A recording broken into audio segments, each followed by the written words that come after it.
आप सब लोगों को प्रेम भरा राधे राधे।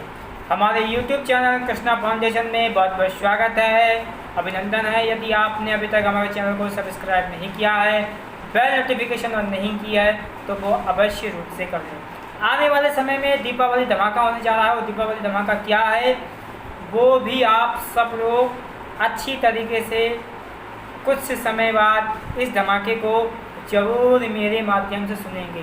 तो दीपावली धमाके में जो भी विजेता हैं, जो भी नए लोग रजिस्ट्रेशन कर रहे हैं, उनके लिए क्या एक नया ऑफर आने वाला है बहुत ही जल्द से जल्द। तो आज का जो टॉपिक है, आज का जो विषय है वो क्या है, घमंड किस बात का।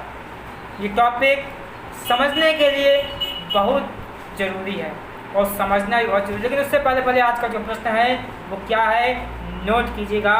श्री कृष्ण का, भगवान श्री कृष्ण का जन्म कहाँ हुआ था? बहुत ध्यान सुनिएगा, भगवान श्री कृष्ण का जन्म कहाँ हुआ था?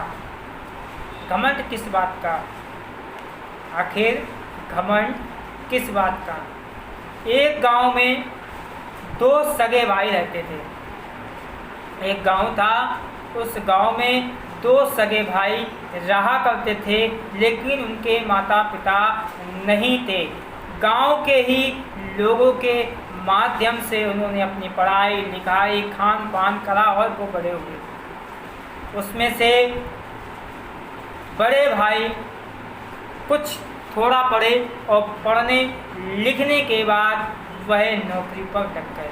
वो अपनी शिक्षा को पूर्ण नहीं कर पाए और कुछ समय पश्चात अपनी शिक्षा प्राप्त करने के बाद वो कुछ जगह उन्होंने नौकरी देखी और वह नौकरी करने लगी। वहीं जो उनका छोटा भाई था उसने अपनी शिक्षा पूर्ण करी, यानी कि वो एक अच्छा पढ़ा लिखा अच्छी डिग्री वाला व्यक्ति बना।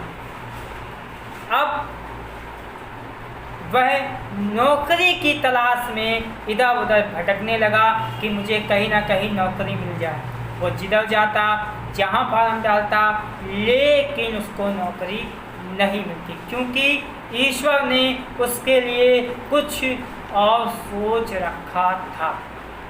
उसको नौकरी नहीं मिल रही थी, लेकिन वहीं जो उसका बड़ा भाई था वो रोज़ाना उसे ताने दिया करता था कि तेरी पढ़ाई लिखाई सब बेकार, देख मैंने कम पढ़ा लिखा और फिर भी मैं नौकरी कर रहा हूँ, तूने सब कुछ पढ़ा, पता नहीं कैसे पढ़ा, क्या करा, क्या डिग्री तूने हासिल कर ली, तुझे एक नौकरी नहीं। यहाँ घर में पड़ा रहता है, ना तेरे पास कोई काम है ना धाम है, सारा घर का खर्चा मुझे ही उठाना पड़ता है। वो अपने भाई को ऐसे ताने दिया करता था और उसका छोटा भाई अपने बड़े भाई की बात को सुनता था। उसे अंदर ही अंदर बहुत ही ज़्यादा खराब महसूस होता था। एक दिन की बात है कि बड़ा भाई जब उसका काम से घर वापस लौटा तो छोटे भाई से वो कुछ बात से लेकर के अनबन हो गई और उसके बड़े भाई ने छोटे भाई से कहा कि देख, तू घर में ही पड़ा रहता है, घर के ही सारे काम काज करता है, तेरे बस की नहीं है कुछ भी। देख, मैंने कम पढ़ा लिखा और मैं पैसे कमा रहा हूँ, मैं नौकरी कर रहा हूँ, तू सिर्फ यहाँ पड़ा रहता है। मैं आखिर कब तक तेरी सारी जिम्मेदारियाँ उठाऊँ? आखिर कब तक तेरा खर्चा? तू कुछ ना कुछ कर, क्यों नहीं करता? छोटा भाई बोलता है, भाई मैं जाता हूँ नौकरी देखता हूँ पर मुझको नौकरी नहीं मिलती। वो कहता है, देख मुझे मेरी नौकरी मिल गई और मैं नौकरी करता हूँ, तुझे नौकरी नहीं मिल रही, मैं तुझे आखिर कब तक खिलाता पिलाता रहूँगा। उसको ये बात बहुत ही ज़्यादा खल जाती है और वो धीरे धीरे मन में घुटने लगता है। फिर क्या होता है, इतनी ही बात बढ़ते इतनी बात बढ़ जाती है कि एक दिन उसका बड़ा भाई अपने छोटे भाई से कहता है कि अपना बोरिया बिस्तर बांध और यहाँ से निकल जा, कहीं और जाके रहे, मेरे यहाँ तेरी कोई जगह नहीं है, मैं तुझे आखिर कब तक खिलाता पिलाता रहूँगा। वही होता है, उसको अपने बड़े भाई की बात बहुत ज़्यादा चुभ जाती है, दिल को लग जाती है। वो अपने सारे बिस्तर लेके और सारे अपने कपड़े लेकर के और घर से निकल जाता है। घर से निकलने के बाद दूसरे गांव पहुंचता है और दूसरे गांव जाने के बाद वहाँ एक मंदिर मिलता है। उस मंदिर में जा कर के वो सुकून से बैठ जाता है, क्योंकि वो थका आ रहा होता है और मंदिर में जा कर के अपने दिल की शांति के लिए मंदिर में बैठ जाता है। लेकिन कुछ ही पल क्या होता है उसके साथ, थोड़ा ध्यान से सुनिएगा। यहाँ से सबक लेने की भी जरूरत है, समझने की भी जरूरत है। घमंड किस बात का? आखिर आदमी कोशिश करता है, उसे सफलता नहीं मिलती, लेकिन उसे लगा रहना चाहिए। वो भी लगा हुआ था, लेकिन उसके भाग्य में कुछ और ही बदा था। होता क्या है, अब ये सुनिएगा। वहाँ मंदिर पर एक बूढ़ी औरत आती है और बूढ़ी औरत उस बालक को देखती है, उस लड़के को देखती है और बोलती है, बेटा मुझे लगता है कि तुम कहीं दूर से आए हो। लड़का बोलता, हाँ माता मैं दूर से आया हूँ, मैं फला फला गांव से आया हूँ। बोले तुम बड़े दुखी लग रहे हो और लगता है कि तुमने कुछ खाया भी नहीं है। लड़का बोलता है, हाँ माता आप बिल्कुल ठीक कह रही हैं, मैं बहुत ही ज़्यादा दुखी हूँ और मैंने कुछ खाया भी नहीं है, मुझे भूख भी बहुत तेज़ लग रही, पर मैं क्या करूँ, मेरा कुछ दिमाग काम नहीं कर रहा है। वो माता कहती है, बेटा आखिर तुझे क्या हुआ है, कुछ मुझे बता सकते हो सकता है मेरे लायक कुछ ऐसी सेवा हो जो मैं तुम्हारी मदद कर सकूँ। होता यही है, वो सादा वृत्तांत शुरुआत से लेकर के उस माता को बताता है और माता को बहुत ख़राब लगता है। माता कहती है, देखो बेटा तुम मेरे साथ चलो, पहले भोजन करो चल के। देखिए एक बात और भी हम कहें, पहले के समय में ऐसा हुआ करता था कि गांव के लोग, शहर के लोग किसी अनजान व्यक्ति की भी सहायता करने के लिए तैयार रहते थे, पर अब समय चेंज हो गया है, क्योंकि किसी की सहायता करने से भी लोगों को डर लगता है। आप समझ सकते हैं इस बात को। लेकिन पहले ऐसा नहीं था, पहले ऐसे लोग थे कि जिनकी आप मदद कर दिया करते थे, वो ज़िंदगी भर एहसान याद रखते थे। वो माता उस बालक को अपने घर ले जाती हैं, भोजन करवाती हैं। अब भोजन जब करवा देती हैं तो उसने माता को सारी बात बता रखी होती है। माता उससे कहती हैं कि बेटा तुम हमारे ही गांव में, कोई स्कूल भी नहीं है, कोई बच्चे दूर दूर पढ़ने जाते हैं ट्यूशन, तुम यहाँ हमारे गांव के बच्चों को पढ़ाना चालू करो और मेरे यहाँ जो छोटा सा एक कमरा है इसमें तुम रह सकते हो, जब तक तुम्हें तुम्हारी कोई जगह ना मिल जाए तब तक तुम यहाँ रहो, बच्चों को पढ़ाओ, हम तुम्हें ये स्थान दे देते हैं। वो माता उसके लिए वरदान साबित हो गई। उसने बच्चों को पढ़ाना चालू करा। धीरे धीरे उसकी चर्चाएँ एक गांव से दूसरे गांव, दूसरे गांव से तीसरे गांव, तीसरे गांव से चौथे गांव, उसने ऐसा पढ़ाना चालू किया कि बच्चों की लाइन लग गई। ये बात धीरे धीरे शहर तक पहुंच गई।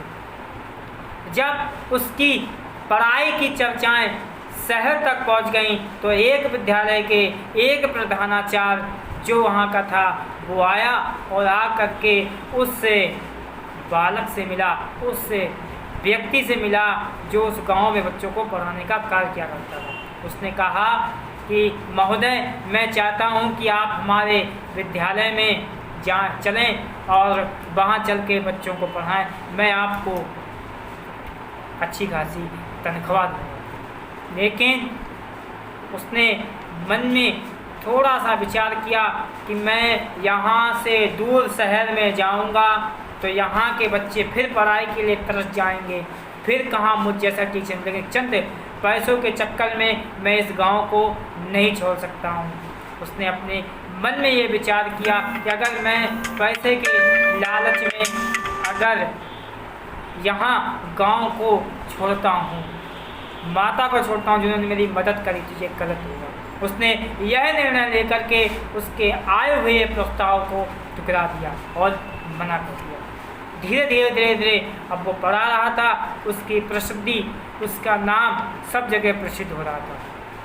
एक दिन कुछ समय पश्चात फिर वही जो वहाँ का टीचर था, अध्यापक था इस स्कूल का, जिसका वह स्कूल था, वो आया, आके बोलता है कि देखिए महोदय आप हमारे स्कूल इतनी दूर नहीं जा सकते हैं, लेकिन हमने कुछ निर्णय लिया है। यदि आप उस निर्णय पर तैयार हों तो आप बताएं हमने कि निर्णय क्या है, आपने क्या सोचा। मैं चाहता हूं कि आप हमारे विद्यालय वहां नहीं जा सकते हैं तो क्यों ना आपके ही गांव में एक विद्यालय खुलवा दिया जाए। उसने कहा करें ये तो बहुत अच्छी बात है और आप इस विद्यालय के दायित्व को समझें और यहाँ के प्रधानाचार्य के पद पर हम आपको नियुक्त करेंगे।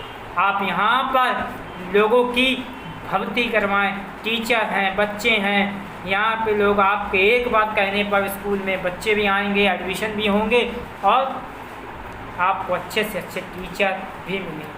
बताइए क्या आप मेरे इस प्रस्ताव को स्वीकार करेंगे। उसने बिना कुछ सोचे समझे हामी कर दी और कहने लगा कि ये तो और अच्छी बात है कि यहाँ विद्यालय खुल जाएगा, मैं यहाँ का प्रधानाचार्य रहूँगा, अच्छे टीचर रखूँगा, अच्छे संस्कार दूँगा, तो ये और ही ज़्यादा हो। मैं इस निर्णय को स्वीकार करता हूँ। फिर वहाँ पर कुछ समय पश्चात वहाँ पर विद्यालय खुल जाता है। प्रधानाचार्य के पद पर आखिर वो बालक, वो व्यक्ति आसीन हो जाता है। अब वैकेंसी निकाली जाती है, टीचरों की वैकेंसी निकाली जाती है, क्लर्क की। जब वैकेंसी निकाली जाती है तो एक दिन की बात है, उस वैकेंसी यानी उस रिक्त पद के लिए एक सज्जन आते हैं और वो सज्जन आते हैं और आने के बाद वहाँ मौजूद चपरासी से मिलते हैं कि कहते हैं कि मैंने इस विद्यालय में क्लर्क पद के लिए एक आवेदन किया है और मुझे प्रधानाचार्य से मिलना है जो मेरी यहाँ पर नियुक्ति करेंगे। यदि वो नियुक्ति कर देते हैं तो मेरा भी घर-बार बहुत अच्छा चलेगा। क्या प्रधानाचार्य से मुलाकात हो सकती है? होता यही है। चपरासी कहता है कि प्रधानाचार्य तो नहीं है, लेकिन आप ऑफिस में बैठे हैं। जैसे ही वो आएंगे और आपका काम आपकी काबिलियत के हिसाब से, आपकी क्वालिफ़िकेशन के हिसाब से उन्हें सही लगेगा, आपको नियुक्ति मिल जाएगी। आप यहाँ बैठिए और इंतज़ार कीजिए। होता यही है। कुछ समय पश्चात प्रधानाचार्य आते हैं, यानी वो बालक, वो व्यक्ति अंदर प्रवेश करता है और अंदर प्रवेश करते ही वो प्रधानाचार्य की कुर्सी पर आसीन होता है। वहीं सामने जो सज्जन आए हुए हैं वो देखते हैं और देख के खड़े हो जाते हैं और बोलते हैं, अरे तू। वो सज्जन कौन होते हैं? वो सज्जन वही होते हैं उस छोटे भाई के बड़े भाई जो वहाँ पर वैकेंसी यानी नौकरी पाने की इच्छा से आए हुए होते हैं। बोले, अरे तू यहाँ क्या कर रहा है? और प्रधानाचार्य की कुर्सी पर बैठा, तो यहाँ क्या कर रहा है? तो वो कहते हैं कि मैं ही, बालक कहता है, महोदय कहते हैं कि मैं ही यहाँ का प्रधानाचार्य हूँ। बोलो आपका कैसे आना हुआ भैया? उठता है, भैया के चरण स्पर्श करता है, बोलता है आपका कैसे यहाँ आना हुआ है? तो वो कहते हैं कि मैं यहाँ पर इस पद पर आवेदन किया है और प्रधानाचार्य से मिलना, चूँकि तुम ही प्रधानाचार्य हो तो मेरा तो सिलेक्शन वैसे ही हो जाएगा, तुम तो मेरा तुरंत कर दोगे। वो कहते हैं कि देखो भैया, हम आपको यहाँ का यानी यहाँ विद्यालय में नौकरी तो अवश्य दे देंगे, पर मेरी एक शर्त को स्वीकार करना होगा। नौकरी मैं दे सकता हूँ, पर मेरी एक शर्त को स्वीकार करना होगा। वो बोलते हैं, बोलो तुम्हारी क्या शर्त है? बोले, शर्त यह है कि सबसे पहले आपको ये घमंड त्यागना होगा जो आपने कुछ समय पहले एक छोटी सी नौकरी पाने के बाद हमको कुछ बातें सुनाई। आज आपको वह घमंड त्यागना होगा, क्योंकि घमंड किस बात का? आज आपके ही बदौलत, आपकी ही बातों के बदौलत मैं यहाँ बैठा हूँ। आप मुझे डांटते नहीं, फटकारते नहीं, सब कुछ बातें ना कहते मैं यहाँ नहीं पहुँचता, लेकिन आप में उस समय इतना घमंड आ गया था कि आप ने मुझको घर से निकालने की बात कही, निकल जाने की बात कही। और ये तक कह दिया कि तुम कुछ नहीं कर सकते। आखिर आपने इतनी घमंड भरी बात कही। आप अगर इस घमंड को त्यागना चाहते हैं भविष्य के लिए और अभी से, तो मैं आपकी नौकरी पक्की करता हूँ, अन्यथा नहीं। उसका भाई बोलता है मैं इस बात से सहमत हूँ और आज से अपना घमंड त्याग करता हूँ। अब उसका छोटा भाई अपने बड़े भाई की नियुक्ति करता है, वो वहाँ पे काम करने लगता है। होता क्या है, इस कहानी से क्या सीख मिलती है कि घमंड आदमी को नहीं करना चाहिए। जिससे आप अपना रुतबा दिखा रहे हो, अपना घमंड कर रहे हो, कल वो व्यक्ति चेंज भी हो सकता है, बदल भी सकता है।